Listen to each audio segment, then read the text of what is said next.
പൊട്ടും. പിന്നെ ഇതെന്ന് പറയുന്നത് നമ്മുടെ പമ്പരമാണ്. പിന്നെ ഇത് ഓലപ്പടക്കം, ഇത് എല്ലാവർക്കും അറിയാം, പൂക്കുറ്റി.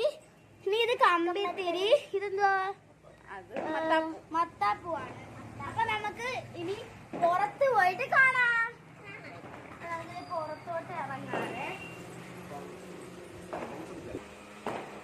ഇത് എന്റെ ഇത്തിയുടെ മക്കളാണ്.